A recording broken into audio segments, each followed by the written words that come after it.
It's that time again. We're bringing you another installment of Average Sports. By some average guys, I'm Ty.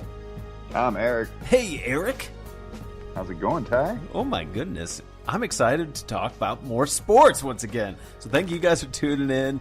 You know what we're not going to talk about, though? It is sports related. It's not the draft. It's not the combine. I don't want to talk about any of that stuff. It always seems to consume March and April.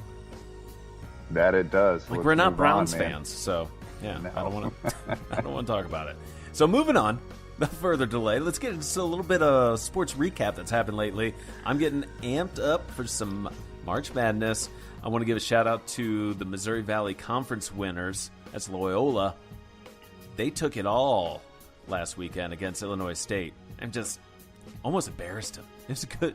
It was a, how do you say, just a convincing win. That it was. I watched the first half of that game, and they were absolutely dominating from start to finish of that first half. And then I turned on something else. I clicked it off because it wasn't even close. But yeah, they. What'd you watch over the weekend? The game I watched was actually the one that was on right before that, Cincinnati and Wichita State. Oh yeah. That was a fantastic game.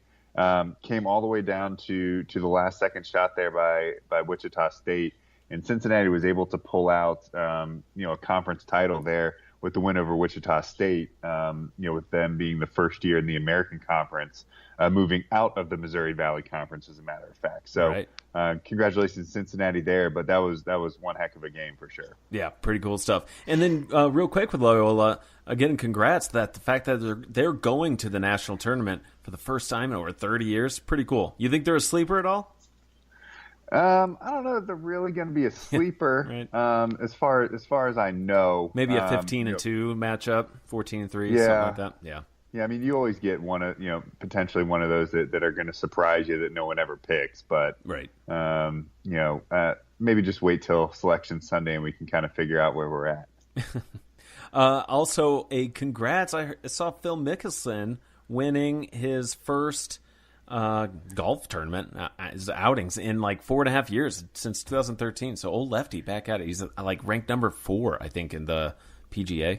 So I would never have thought that it's been 4.5 years for him. It's a little bit of a drought. Yeah. So my whole theme of the recap here is our team's out of drought, getting into some championship mode there.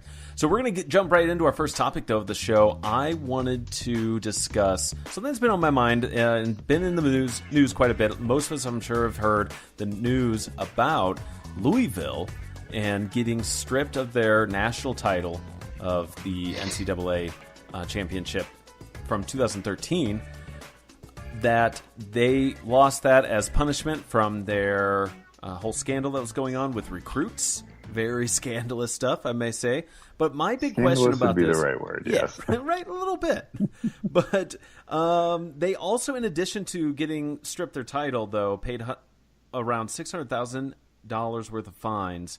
And they also had to, quote, vacate their wins from 2012 and 2013 leading up to that championship. So my big question of this topic is... does that punishment really fit the crime? Or is anyone going to really forget who really won that tournament? Yeah, the only thing I think this does is just appease the NCAA.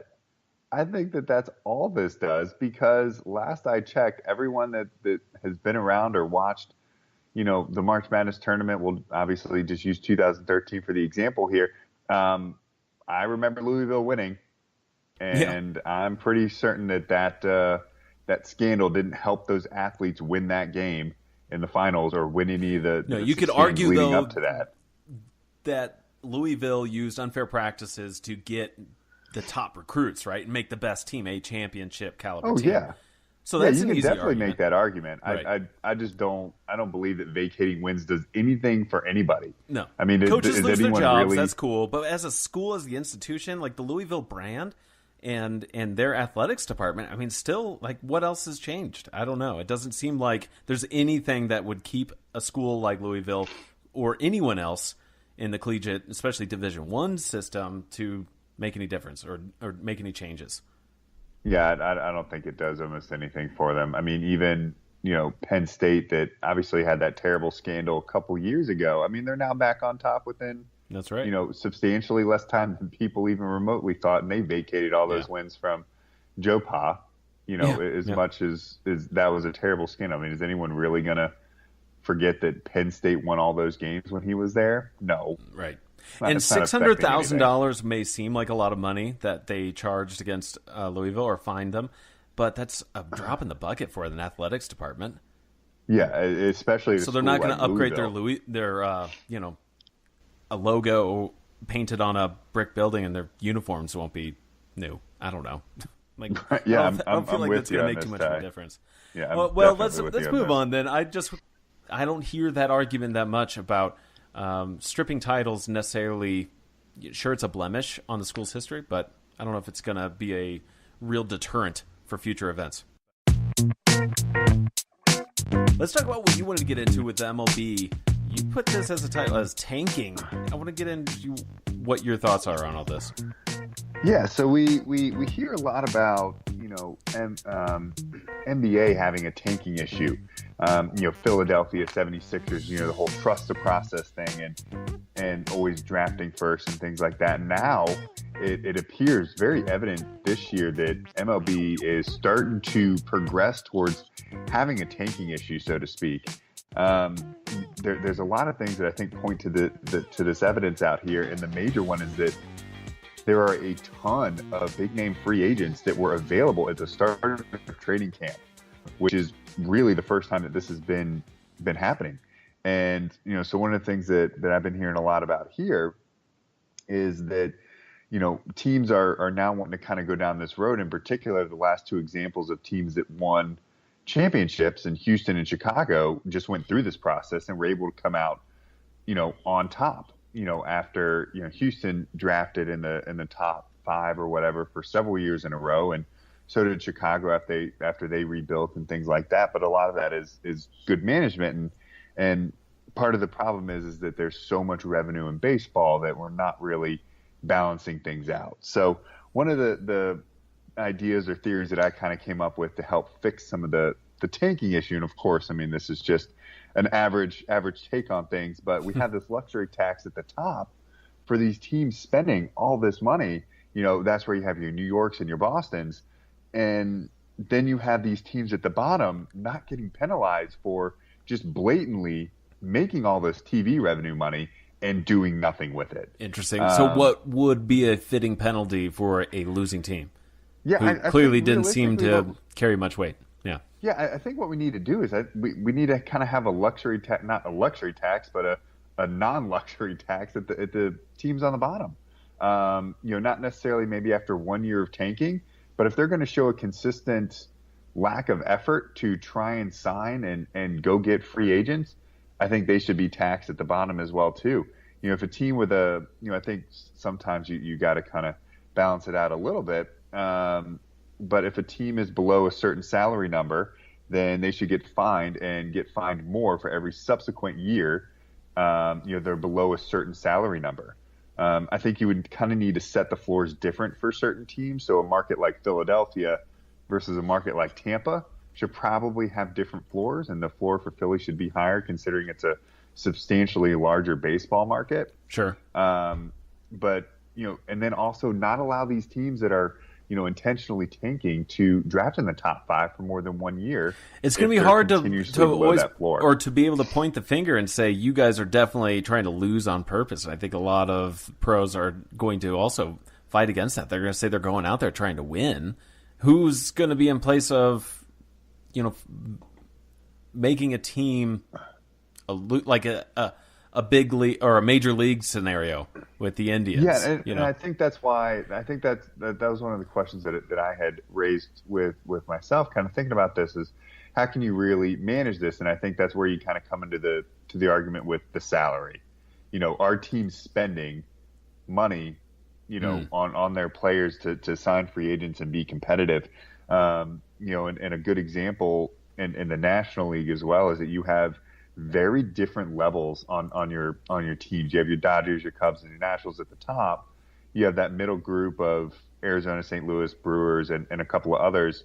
And then you kind of have your absolute bottom feeders of Miami, Atlanta, Philly, Cincinnati, Pittsburgh, and San Diego that are all going to be terrible teams, I think you could easily pick that 3 or 4 of those teams are going to have 60 wins. Sure. Easily. I would be range, if not. I would be surprised if Miami wins more than 70 games this coming season. Yeah, absolutely. But I think it's you're going to force them to spend more money to get better talent just because they have. How do you do that? Yeah, I think it's tough to. Excuse me. I think it's tough to have a perfect system because I don't know that the luxury tax is a great system. Because I always like the idea that, just what a draft would do. If you're a bottom tier team, you're going to get some good picks, and that's how you have that circle of life, that cyclical motion of newer champions. And so you get away from having these dynasties, which though the NBA has been trying to do that, but I feel like it only shifts between just a couple of top teams each year. I would rather not see that happen to baseball, whereas the MLB, you get some successful teams, but on the overall, I feel like you have a good diverse diverse mix of those champion teams. I do always feel like you have teams like Colorado that are more like a glorified AAA team. You hear that all the time, and then it's down to the management. So I think it's definitely a good conversation to have at that high level of management. I don't know if we're going to be able to sway anyone, but definitely a good discussion worth talking about. So good topic, Eric. I want to get into some standings, though, with hockey. Let's change gears a little bit because we're getting close to the playoffs, baby. I'm excited. How about you? Oh, I'm pretty excited about it. Did you see that Buffalo beat Tampa, and Tampa Bay was just real butthurt about it? They were not. Yeah, I would be butthurt about it too. Yeah, but I don't know. Anyway, it's hockey, and any team should be able to beat any team squad against Buffalo and beat them. You would think, but I think that it's also at that point of the season where maybe. I don't know what to say about it. I didn't think it was that big of a deal, more than it was entertaining, because Tampa's going to be just fine. That's who I have going into the finals in the Eastern Conference of the Stanley Cup Finals coming up. But let's get into the standings like I mentioned here. Starting off with the Metro on the East. You got Washington, Pittsburgh, and Philly sitting at the top there. And in the Atlantic, you got Tampa Bay, Boston, and Toronto with the 2 wildcard teams. You got the Devils from New Jersey and Columbus still hanging on down there. But Florida and Carolina not too far behind. How about how things look in the West? Yeah, in the West out there in the Pacific, you got Vegas, San Jose, and Anaheim taking the top 3 spots there. In the Pacific, holding on to playoff contention. And then you have Nashville, Winnipeg, and Minnesota out there in the Central. And then for your wildcard teams, it's a pretty tight race there. Out West, you have Dallas and Los Angeles right now in the 2 wildcard spots, followed closely behind by Colorado, St. Louis, and Calgary's in the picture as well. Chicago, Edmonton, Vancouver, and Arizona are pretty much out of it at this point. Well, who do you have coming out of the West for the finals? Coming out of the West, I think Western Conference Finals, we're going to see Vegas and Smashville, and I'm going to take Smashville in 6. Ooh, you like that? Going to the finals. It's redemption time for them. I feel that. Well, before we wrap up our show, let's give a shout-out to going into March Madness. There's a bunch of games coming up, in particular with the SEC and ACC. Any particular matchup you'd see over on anything else? I want to see what's going on in the ACC, where Virginia and Duke are potential another matchup there in the ACC finals. Nice. I like it. Well, that's going to do it for our show. Thanks, guys, for tuning in here. We're going to do this in another couple of weeks, so I hope you join us there. Don't forget that you can find us anywhere along the old interwebs to subscribe, and that's our show. Thanks, Eric. Yeah, thank you so much, Ty. And guys, if everyone liked us, please don't forget to like, subscribe, and share our channels. Please tell your friends and share your thoughts with us. We'll see you guys next time. Peace.